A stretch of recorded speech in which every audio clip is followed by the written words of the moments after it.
মার্কিন president Donald Trump ও রুশ president Vladimir Putin আগামী 15 আগস্ট সরাসরি বৈঠকে বসতে যাচ্ছেন। মার্কিন প্রেসিডেন্ট নিজেই এই ঘোষণা দিয়েছেন। এই ঘোষণার পর থেকে সারা বিশ্বের নজর এখন এই বৈঠকের দিকে। এতে শুধু রাশিয়া ইউক্রেন যুদ্ধের ভবিষ্যৎ নির্ধারণ নয়, বরং পরিবর্তন আসতে পারে আন্তর্জাতিক বাণিজ্য ও ট্রাম্পের শুল্ক নীতিতেও।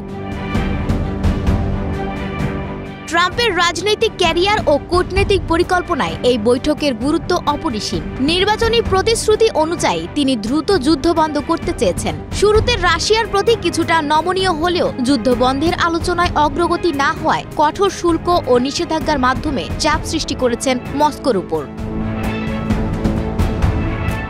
আলাস্কায় মার্কিন ও রুশ প্রেসিডেন্টের মধ্যকার বহুল প্রতীক্ষিত এই বৈঠকের বিষয়টি নিশ্চিত করেছে দুই পক্ষ। দুই শীর্ষ নেতার বৈঠক ভূরাজনীতির মোড় ঘুরিয়ে দিতে পারে বলে ধারণা করছে বিশ্লেষকরা। এই ঘোষণার ঠিক আগে পুতিন ভারতের প্রধানমন্ত্রী নরেন্দ্র মোদীর সঙ্গে ফোনালাপ করেছেন, যা কূটনৈতিক মহলে বিশেষ তাৎপর্যপূর্ণ বলে ধরা হচ্ছে।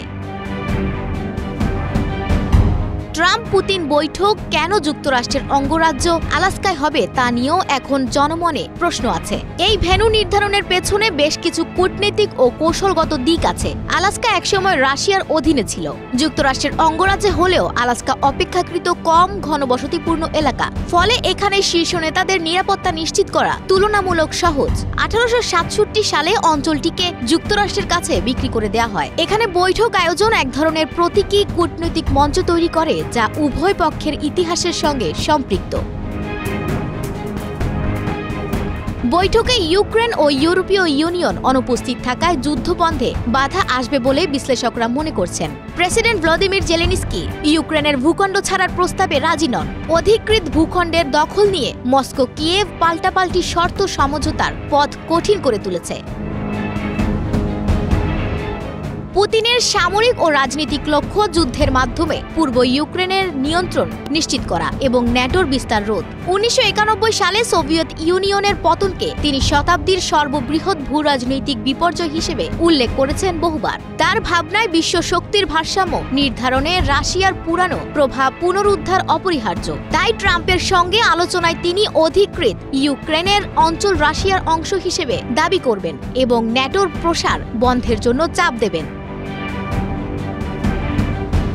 2021 সালের জেনেভা সম্মেলনের পর প্রথমবারের মতো মার্কিন ও রুশ প্রেসিডেন্ট মুখোমুখি বসতে চলেছেন। শেষবার ট্রাম্প পুতিন বৈঠক হয়েছিল 2019 সালের জাপান G20 সম্মেলনে। এর আগে 3 বার যুদ্ধবিরতি নিয়ে আলোচনা হলেও কোনো সাফল্য আসেনি। এবার আলাস্কার বৈঠকে কি বিশ্ব রাজনীতিতে নতুন অধ্যায় রচনা করবে, এই প্রশ্নের উত্তর খুঁজছে আন্তর্জাতিক মহল। আফসানা ভুইয়া, প্রবাস খবর।